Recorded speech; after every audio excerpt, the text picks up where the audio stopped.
Selamat pagi. Ketemu kembali dengan saya di kelas ilmu sosial budaya dasar ya. Akhirnya saya menyusun konten atau media pembelajaran jarak jauh ya dalam pandemik ini melalui media YouTube ya, yang sebelumnya kita pasti sering melakukannya dengan Zoom Conference, kemudian dengan Google Classroom dan platform-platform pembelajaran digital yang lainnya. Ya, kenapa saya harus menentukan harus apa namanya harus pakai YouTube channel ini? Ya, karena sejauh ini permasalahan dalam virtual learning itu masih sering digembar-gemborkan dan menjadi permasalahan utama pada metode pembelajaran jarak jauh yang harus dilakukan dalam pendidikan di Indonesia. Ya. Jadi pertanyaannya selalu yang muncul adalah kapan kita tatap muka? Kapan kita sekolah tatap muka begitu ya. Ya. Padahal pada dasarnya virtual learning itu sangat memudahkan kita untuk melakukan sebuah pembelajaran atau apa namanya yang bagi kita mungkin bahasanya adalah sekolah begitu ya. Karena sebenarnya blended learning itu memadukan antara sekolah tatap muka dengan digital learning ya, atau sekolah menggunakan teknologi begitu. Nah, tapi mungkin bagi beberapa sistem di Indonesia memang tidak familiar dan dipaksa ketika pandemik itu kita menggunakan full digital learning ya, maka mental kita belum siap ya, karena permasalahan yang muncul itu tidak terjadi hanya pada tingkat anak-anak sekolah dasar, tetapi ternyata untuk anak SMP, SMA, bahkan perguruan tinggi pun untuk sekelas kampus kita itu ternyata dari Anda semua juga mengemukakan beberapa masalah begitu ya, yang mungkin sinyalnya nggak kuat, kemudian sinyalnya jelek di daerahnya, sehingga kita ketika Zoom itu suara terputus-putus, kemudian tidak jelas. Nah, maka saya harus membuat konten, menentukan untuk ya menyampaikan materi perkuliahan sosiologi atau ISBD itu melalui YouTube ya. Baiklah, hal itu juga ya sebenarnya bukan suatu hal yang susah sih ya, akan tetapi modal utama adalah motivasi begitu ya. Modal utama adalah motivasi, bagaimana saya termotivasi untuk menyampaikan materi ini melalui media YouTube channel yang saya miliki ya. Itu jadi itu sulit sekali ya, itu sulit, dan akhirnya pagi ini ya saya ya mencoba menyampaikan materi ini melalui YouTube channel. Ya, baiklah, saya harap dengan saya membuat konten materi perkuliahan ini, ilmu yang saya sampaikan atau sesuatu yang kita pelajari atau sesuatu yang saya share ini bisa Anda telaah dan menjadikan bahan kajian untuk perubahan hidup ke depannya ya. Karena proses pembelajaran itu adalah mengenal yang namanya before and after ya, sebelum menerima materi pembelajaran dan sesudahnya. Paling tidak, jikapun itu tidak membuat perubahan pola kehidupan, paling tidak akan menimbulkan goresan di otak begitu, sehingga terfikirkan tentang materi ini dalam melaksanakan kehidupan ya. Selalu saya bilang ya pada teman-teman mahasiswa semua bahwa ISBD atau sosiologi itu adalah ilmu tentang kehidupan ya, tentang kehidupan. Kalau saya boleh meminjam istilah dari beberapa atau satu orang yang sangat fenomenal di Indonesia sejak em, ya paling tidak sejak politik ini berjalan seperti ini, itu adalah bahwa kuliah sosiologi itu adalah salah satu kuliah akal sehat begitu ya. Jadi kuliah kehidupan begitu. Kenapa? Ya, kenapa saya tadi menyatakan bahwa saya butuh motivasi itu karena saya mengampu mata kuliah sosiologi atau ilmu sosial budaya dasar ini pada mahasiswa prodi ya, program pendidikan bahasa dan sastra Indonesia. Pasti yang ada di benak kalian adalah ya ISBD sih ya, karena sekarang waktunya ISBD maka saya ambil ISBD begitu ya. Secara keilmuan tidak terlalu menguasai, tidak apa-apalah ya, karena saya kan nanti kuliahnya atau ilmunya kan bahasa Indonesia, bahasa dan sastra Indonesia. Jadi ilmu sosial ya paling tidak hanya sekedar tahu, pasti itu. Makanya melalui media apapun yang saya berikan maka bukan tertolak, menerima saja nggak mau gitu ya. Jadi menelaah saja, menerima saja hanya formalitas begitu ya. Jadi belum sampai ke tertolak. Tapi tidak apalah. Paling tidak saya akan mencoba menyampaikan atau membuka mata kita semua tentang apa yang telah terjadi saat ini di sosial pandemik ya. Jadi pandemic society atau kehidupan sosial di era pandemik. Apakah ini industri 4.0? Apakah ini sudah melampaui industri 5.0? Yang jelas ini adalah revolusi sosial di pandemik begitu. 4.0 sudah dilewati, 5.0 kita belum menginjaknya ya, kita belum menginjak, mental kita belum siap semuanya ya, mental kita belum siap. Oke, makanya saya menamakan ini adalah teori sosial Republik Petruk ya. Saya pernah membaca sebuah naskah yang berjudul Republik Petruk ya, di mana Petruk menjadi pemimpin waktu itu, menjadi presiden lah istilahnya, karena waktu itu bapaknya Petruk ini sakit kalau tidak salah ya, si Semar ini sakit, kemudian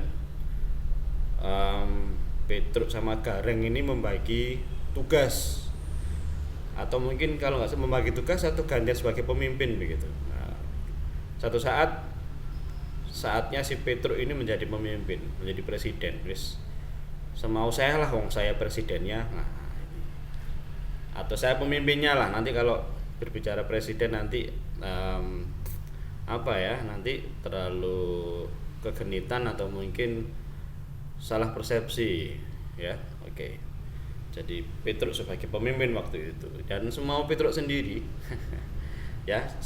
Kemudian ya sistem sangat acak-acakan. Itu di Republik Petruk, di cerita itu ya. Oke. Jadi seperti ini ya. Nah, kalau kita melihat atau mungkin kemarin Anda semua telah menyusun berdasarkan referensi yang Anda temukan, menyusun sumber atau istilahnya teori sosial klasik ya. Apakah teori sosial klasik ini berlaku di saat sosial pandemik sekarang ini? Ya. Atau mungkin di sini saya di sini garis simpun menyampaikan bahwa ini adalah critical social theory ya, critical social theory. Ya, kita berdekatan dengan nama-nama Horkheimer, Nietzsche ya, Weber, George Lucas ya. Ini tidak asing bagi ilmuwan-ilmuwan sosial ya. Ada namanya Max Weber ya, ada Hegel, ada Marx ya.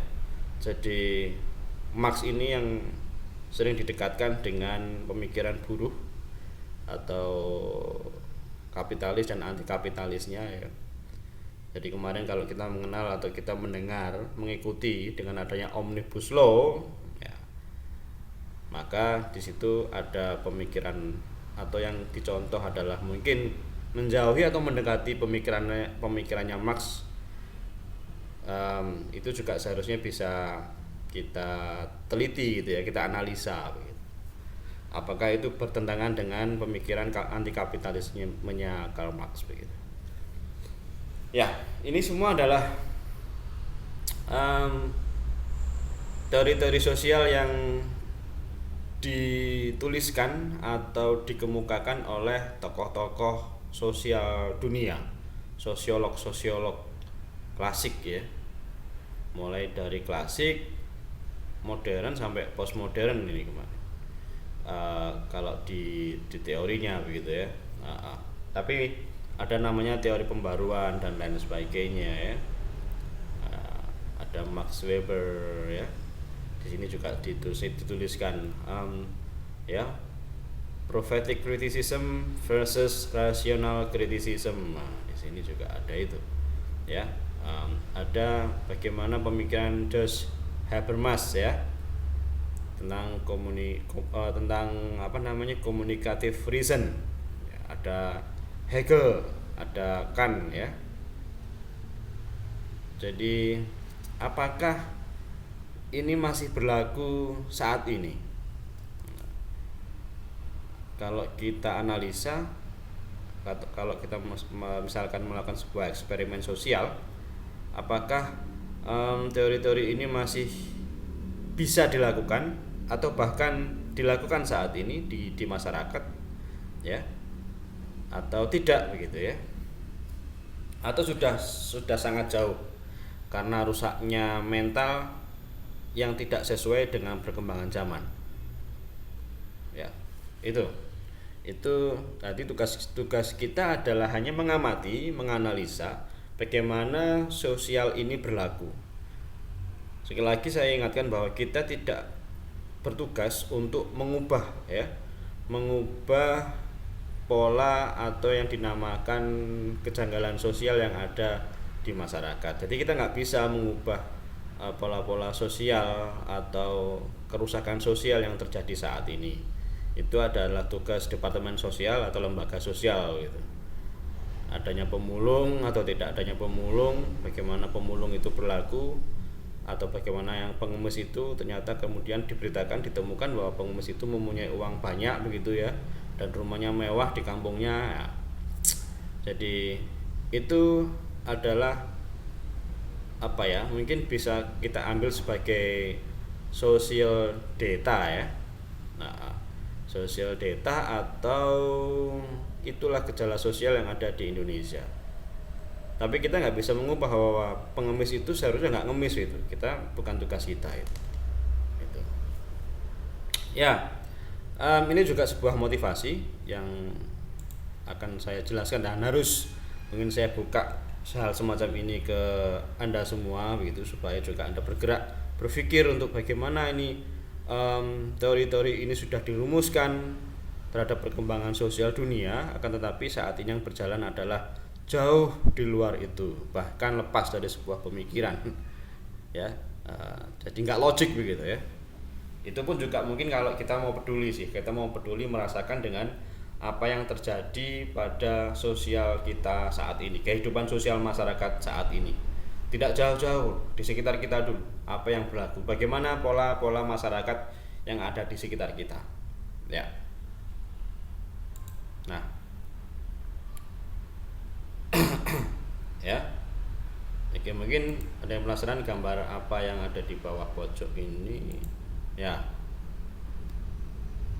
Jadi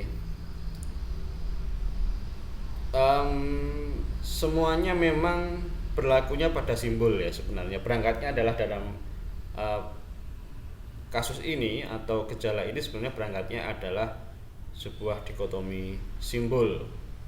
Bagaimana kalau kita mengikuti perkembangan isu-isu kasus dalam sosial masyarakat Indonesia sampai hari ini, beberapa kasus kriminologi itu atau juga perkembangan peraturan perundang-undangan itu dibuat untuk mengotak-atik sebuah simbol. Yang pertama adalah bahasa ya kan. Yang pertama adalah bahasa, mulai kasusnya Ahmad Dhani, kemudian Jerings, drummer SID, ya, kemudian ya banyak lah ya beberapa kasus-kasus yang sedang menerima atau mengalami hukuman, ya, itu terkait simbol-simbol yang atau yang mungkin kita kenal dengan ujaran, ya, baik itu ujaran kebencian, kemudian provokatif dan lain sebagainya. Ujaran itu adalah sebuah simbol, ya kan? Ya, Anda orang bahasa pasti paham ini bahwa itu seperti apa yang disampaikan oleh George Habermas, the linguistic turn, ya, atau communicative reason. Jadi simbol, kita bermain-main terhadap simbol, yaitu bahasa, ya, bahasa. Semuanya terjebak pada pola bahasa atau pola simbol yang digunakan, ya, ya.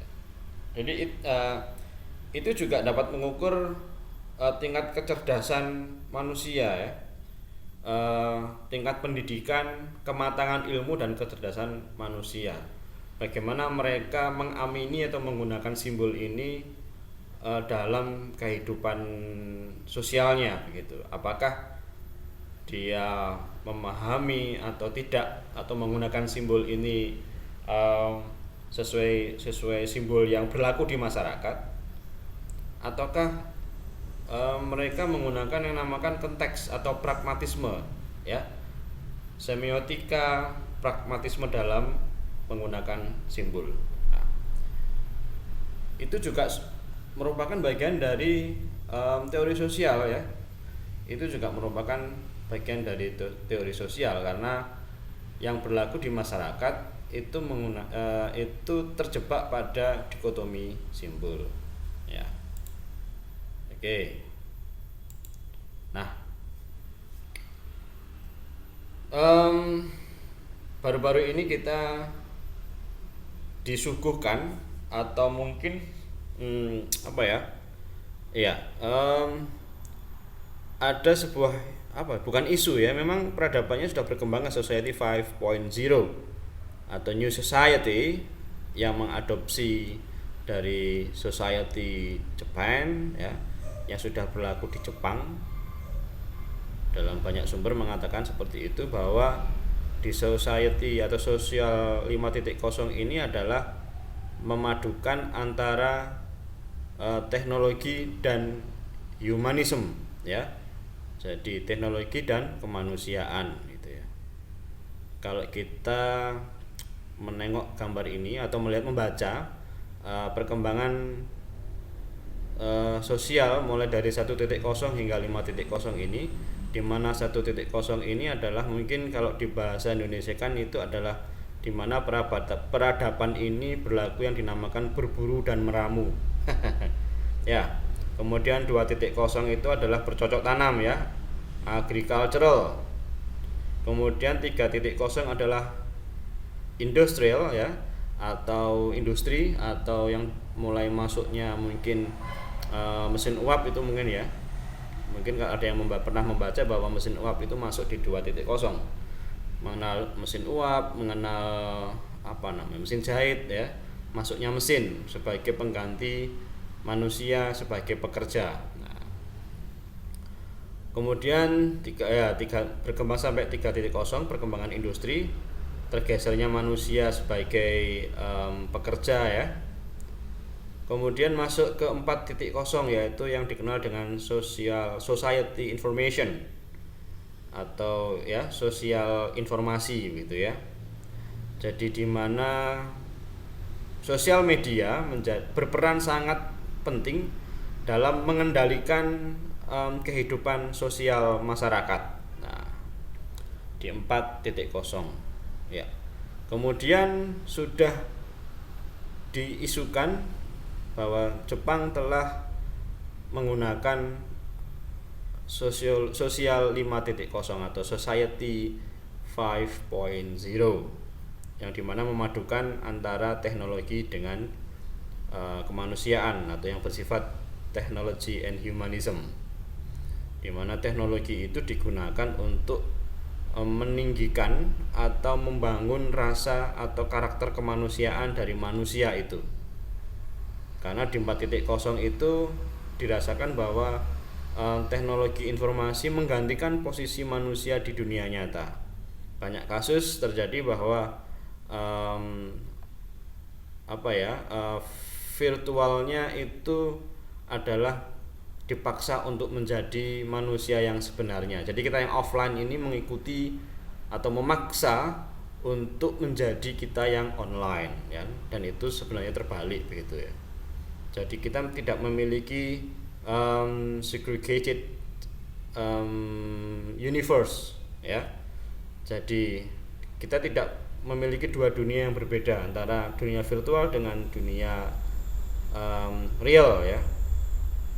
Jadi malah kita mencampur adukkan, bahkan yang virtual itu, yang dunia digital itu yang utama begitu. Jadi kita yang real itu berkamuflase atau tidak dimunculkan dalam publik, atau berlaku memaksakan apa yang telah kita tampilkan pada dunia digital, ya, atau virtual itu. Yang terjadi seperti itu ya di 4.0 gitu. Dan sekarang 5.0 saatnya bahwa teknologi yang kita ciptakan, yang kita gunakan untuk membantu kita mempermudah kehidupan di dunia nyata, itu menjadi membantu manusia untuk membangun rasa kemanusiaannya di Society 5.0. Sudahkah Anda berlaku ke sana? Nah, ini pertanyaan selanjutnya. Sudahkah kita menggunakan ya minimal handphone lah? Sudahkah kita menggunakan smartphone kita itu untuk menjaga sisi kemanusiaan kita sebagai manusia yang hidup di dunia? Atau apakah Anda masih menggunakan smartphone Anda itu adalah untuk kehidupan Anda yang utama begitu? Artinya smartphone itu untuk mengelabui masyarakat bahwa Anda sebagai seorang yang sesuai apa yang ada di smartphone itu. Nah, jadi kalau mungkin kita mengenal kamera jahat gitu ya lah, kamera jahat itu. Jadi smartphone itu masih menjadi senjata utama ya, alat ya, bukan media lagi tapi alat untuk hidup. Apakah yang seperti itu? Ya. Apakah kita masih di 4.0 atau bahkan mungkin masih beradaptasi untuk ke 4.0? Nah, apakah yang seperti itu? Ya, di manakah kita saat ini? Dengan adanya pandemik ini, ya, dengan adanya pandemik ini bisa kita menganalisa sosial kita ini sebenarnya ada di mana sih sekarang? Apakah di sosial 4.0? Apakah sebelumnya kita masih mencoba untuk beradaptasi di sini, atau kita sudah menginjak ke 5.0? Akan saya besarkan, mungkin ini akan berfungsi. Oh bukan ya, ini volume mungkin ya. Oke. Ya. Di manakah saat ini kehidupan sosial di sekitar kita, atau mungkin juga di peradaban kita saat ini, atau Anda pada kehidupan Anda semua mahasiswa Bahtera Indonesia? Ya, tentunya dalam ilmu Bahtera dan Sastra Indonesia itu Anda juga mempelajari sebuah ilmu klasik yang dinamakan ilmu sastra kuno, ya, naskah kuno, yaitu filologi. Nah, kemudian filologi itu berhubungan erat dengan tradisi. Bagaimana Anda menyikapi tradisi itu? Nah, kemudian pertentangan antara tradisi, ya, tradisi, religi dan society. Nah, arahnya ke sana, ya, arahnya ke sana. Di kita pasti ada pertentangan itu antara tradisi, religi dan society. Nah, Apakah masih mempertentangkan tentang itu? Ya. Nah,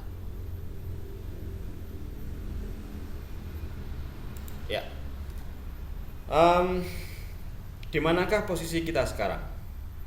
Apakah kita telah bisa menempatkan teknologi yang kita miliki itu untuk mengangkat harkat dan derajat manusia, ya, kita sebagai manusia lebih manusiawi gitu. Lebih manusiawi itu juga kita bisa menunjukkan ke manusia yang lainnya atau ke orang lain bahwa kita ini adalah manusia yang proper gitu ya, yang terdidik begitu.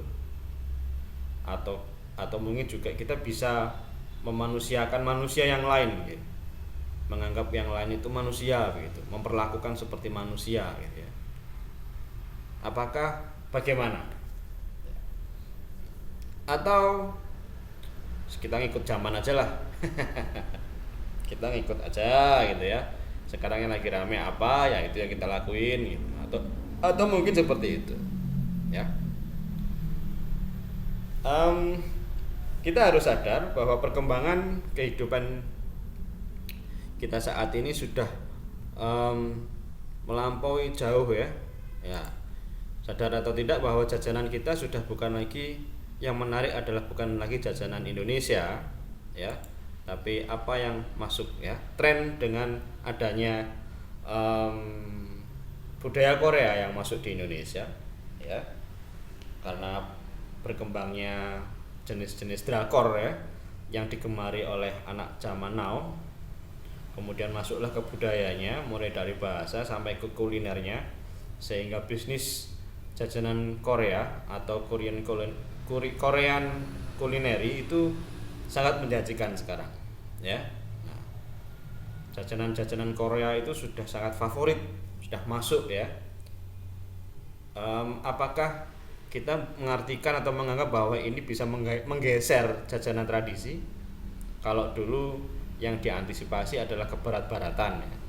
Itu diantisipasi, bukan dijadikan sebuah akulturasi. Tapi saya masih ingat ya, karena ketika saya belajar bahasa Inggris dulu yang harus menuntut untuk bisa belajar bahasa Inggris itu di negara pemilik bahasanya, di Inggris atau Amerika, itu terbantahkan dengan kebarat-baratan begitu ya. Jadi diantisipasi. Kemudian juga ada beberapa kasus permasalahan pembelajaran bahasa Inggris di sekolah-sekolah madrasah itu kenapa nggak sukses, karena dianggap bahwa bahasa Inggris adalah bahasanya orang kafir dan lain sebagainya. Ya, kalau dulu seperti itu. Sekarang ini pergeserannya adalah ke Korea ya, Korean style, karena berkembangnya drakor atau K-pop ke drakor ya. Nah, bagaimanakah Anda? Apakah Anda termasuk dari pecinta dan pemburu hal semacam ini? Nah, ya. Sekarang lagi ngetren Korean Grill. Nah, ya, perkembangannya sudah sampai sana ya. Sampai sini. Sampai sana mana ya? Sini ini ya. Nah. Dan lagi, nah ini. Oke. Kalau itu kita anggap ini kan Pak, ini kekayaan budaya begitu ya. Ini kekayaan budaya, atau mungkin kita bisa menganalisa di mana letak ketidaktahuan kita, dan mungkin kita tidak peduli dengan tradisi atau budaya kita sendiri, atau mungkin kita jengah terhadap kehidupan yang semakin tidak jelas. Ya, nanti bisa masing-masing menganalisa itu, merasakan itu.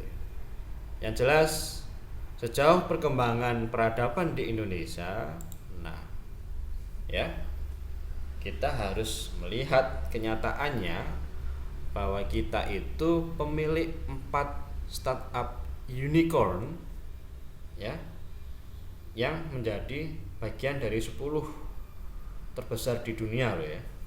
Iya. Ada Gojek, Topet, Traveloka, dan Bukalapak, yang masing-masing asetnya bisa kita lihat. Pemiliknya ya, ini masih ya, kalau di Indonesia masih dianggap usia-usia muda lah, 20-an ya. 20, ada yang beberapa mungkin 30-an, tapi hanya satu dua atau satu mungkin. Yang elang yang tiga dari yang lainnya ini sekitar 20 ya, 25, 26, 27 lah pemiliknya. Kalau kita tahu semua bahwa pemilik Gojek sekarang, atau mungkin yang kita kenal CEO dari Gojek sekarang menjadi Mendikbud ya, Kemendikbud sekarang. Nah, di usia itu teman-teman kita atau saudara kita telah memiliki aset yang sekian besar. Nah, maka di mana kita sekarang? Ya, ini Indonesia, ya, ini milik dari masyarakat kita loh ya. Ya, ini milik orang Indonesia. Di usia yang 20-an sudah bisa menemukan, melahirkan startup ya, atau ide-ide kreatif dalam memanfaatkan teknologi untuk membantu atau menunjang peradaban di Indonesia. Ya kan ya? Ini kan sebenarnya berpikiran terhadap permasalahan sosial yang ada di sekitar ya. Kalau Anda mungkin menyimak atau searching nanti bagaimana kisahnya Nadiem Makarim ini menemukan atau melahirkan Gojek. Ya. Dia hanya berpikiran tentang permasalahan yang seharusnya nggak begitu rumit begitu. Seharusnya bisa diselesaikan dengan sebuah teknologi yang sudah dilahirkan di dunia, sudah diciptakan itu, sudah ada yang menciptakan. Kita tinggal memanfaatkan dan mengambil satu bagian itu untuk dimanfaatkan untuk menyelesaikan satu permasalahan sosial, yaitu transportasi ojek gitu, transportasi roda 2 ya, transportasi umum ya. Nah, jadi berangkat dari melihat atau peka terhadap permasalahan sosial yang ada, itu lahirlah 4 startup unicorn yang ada di Indonesia.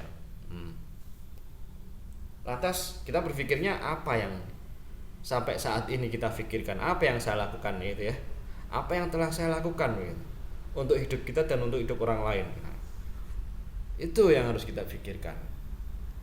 Apakah kita akan seperti ini saja, atau terjebak pada pemikiran yang sekarang kita alami ya? Maka kita harus istilah kerennya membuka cakrawala itu ya, membuka cakrawala. Oke. Nah, selanjutnya ya, lihat, itu yang dinamakan dengan e-commerce ya, e-commerce. Dengan adanya teknologi ini dari sisi ekonomi ya, bisnis ekonomi ya, atau mungkin bidangnya adalah bidang ekonomi ya. Dalam bidang ekonomi kita mengenal namanya e-commerce. Nah, pemanfaatan teknologi dalam menjalankan perputaran ekonomi di Indonesia. Semuanya ini investornya dalam negeri loh ya. Nah, tapi dia mendatangkan banyak investor asing. Nah, ya. Jadi itu artinya begini, kenapa ada asing dan negeri? Sebenarnya kita itu nggak boleh, yang kita jauhi adalah kita harus merubah paradigma gengsi, atau mungkin kalau mungkin dikatakan kasar, kita harus nggak boleh munafik gitu, bahwa kita ini adalah negara yang berkembang ya, kita ini negara berkembang. Kemudian bahwa memang kita harus mengakui bahwa negara asing atau peradaban asing itu terlahir lebih dulu ya, mereka merdeka terlebih dahulu dan mereka telah melewati fase seperti apa yang kita alami saat ini gitu. Sehingga mereka sudah beradaptasi, berhasil keluar dari fase itu, dan sekarang dengan mereka menggunakan teknologi, mereka telah siap untuk menyesuaikan hidup ya di peradaban yang baru mungkin yang dinamakan 5.0 tadi. Maka kita bolehlah kita menikmati teknologi yang sudah mereka ciptakan untuk dunia, untuk mengembangkan atau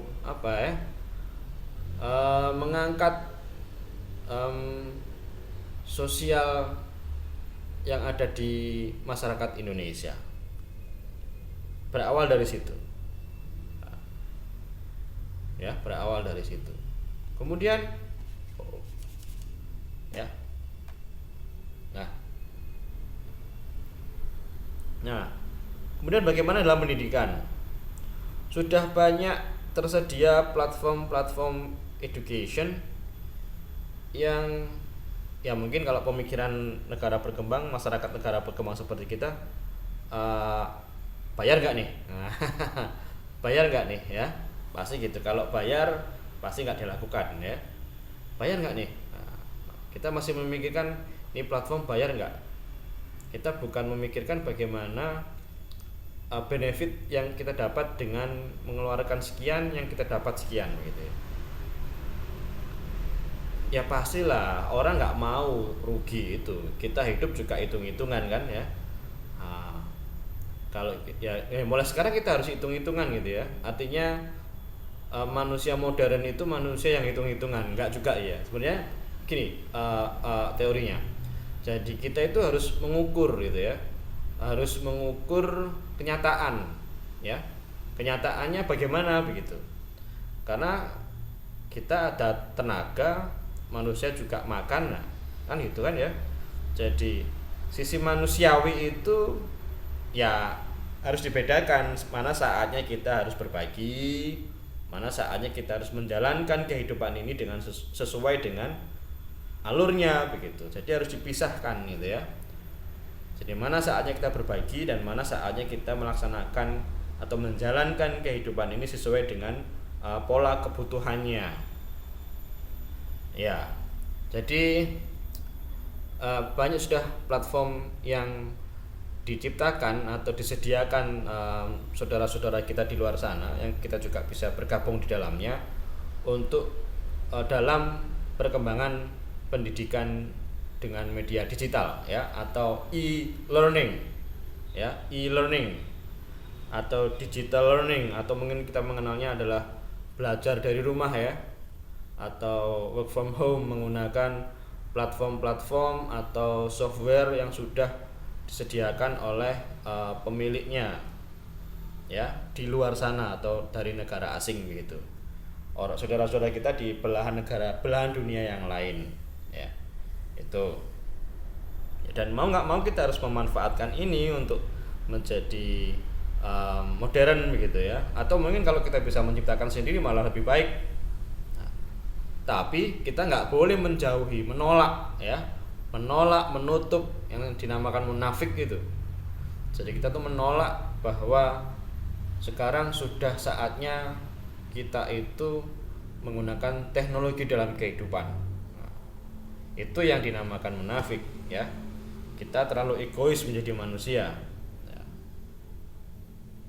Padahal ini digunakan, teknologi itu dilahirkan ya yang menciptakan manusia sendiri untuk menjawab tantangan kebutuhan perkembangan kehidupan manusia.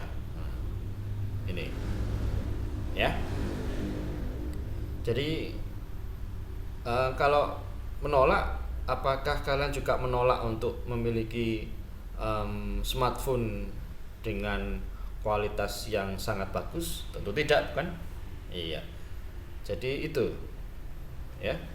Kalian pun juga kalau mungkin bisa memenuhi untuk mendapatkan atau mempunyai sebuah smartphone yang sangat kompatibel atau mungkin bahkan yang paling terbaru, kita pasti akan memenuhinya walaupun mungkin tidak bergaris lurus dengan kebutuhan kita gitu ya, karena teknologi itu dibuat ya sesuai dengan kebutuhan manusia itu. Jadi misalkan ya kalau kita hanya untuk pembelajaran aja mungkin yang tidak harus ke e-commerce atau gak harus ke trading ya, ke apa namanya modern trading ya mungkin RAM-nya yang sekian gitu ya. Jadi sehingga budget itu menentukan kebutuhan memang. Nah, tidak berlaku bagi orang Indonesia ya. Jadi kita itu mengejar sesuatu yang tak terukur. Jadi di lain pihak kita menolak, tapi jika kita mempunyai kesempatan untuk mampu memenuhinya, kita kejar semaksimal mungkin dan tidak tahu itu untuk apa gitu. Itulah yang dinamakan mental ya, mental. Oke. Mentalnya belum siap untuk menjadi maju. Ya. Itu. Nah,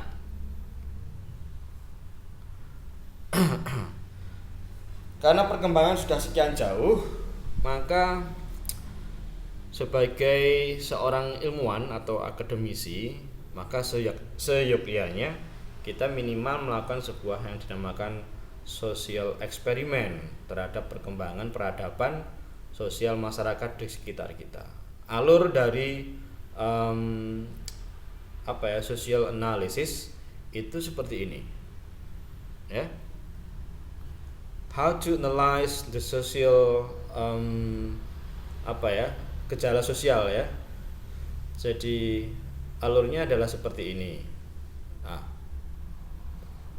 jadi bagaimana kita mengamati gejala sosial di kehidupan masyarakat di sekitar kita atau kita sendiri deh sebagai bagian dari masyarakat.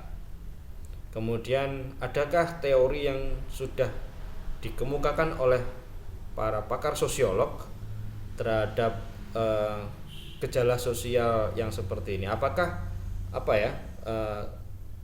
gejala sosial yang seperti ini itu juga berlaku di masyarakat sebelumnya, dan bagaimana masyarakat sebelumnya itu beradaptasi kemudian menjadi sebuah sosial baru, bukan adaptasi baru ya, sosial baru. Nah, ini kita terjebak pada simbol ya, sosial baru, new society from 4.0 to 5.0. Itu namanya merubah ya, bukan adaptasi baru ya, bukan adaptasi baru ya. Karena adaptasi itu karena ada sesuatu yang baru maka kita beradaptasi dan kemudian kita hidup di zaman yang baru itu. Nah, apakah Anda bisa atau mungkin mau untuk melakukan hal ini? Ya paling tidak minimal bisa Anda kemukakan lah ya. Banyak kasus yang terjadi di Indonesia dalam perkembangan di kehidupan pandemik ini yang saya pikir sangat konyol begitu ya, yang sangat menyampingkan ilmu ya, menyampingkan pikiran, bahkan tidak logik begitu ya. Dan itu sebagai seorang ilmuwan Anda wajib untuk mengemukakan dan menuliskan dalam sebuah artikel teman-teman Anda ya. Oke. Jadi saya rasa awal saya mengisi konten tentang materi perkuliahan ilmu sosial budaya dasar mungkin terbatas pada slide-slide seperti ini ya. Ini adalah perkembangan peradaban saat ini begitu, sehingga Anda paham apa sih pentingnya kita belajar ilmu sosial gitu ya. Nah, itu ya, Anda paham apa pentingnya mengapa kita harus belajar ilmu sosial dan budaya dasar gitu ya. Baik, mungkin sampai di sini dulu konten kuliah kita saat ini ya. Mudah-mudahan ada semacam diskusi sehingga menjadi motivasi saya untuk membuat lagi pembelajaran dengan menggunakan media YouTube seperti ini. Oke, tetap semangat dan tetap jaga akal sehat kalian ya. Junjung terus ilmu pengetahuan. Assalamualaikum warahmatullahi wabarakatuh.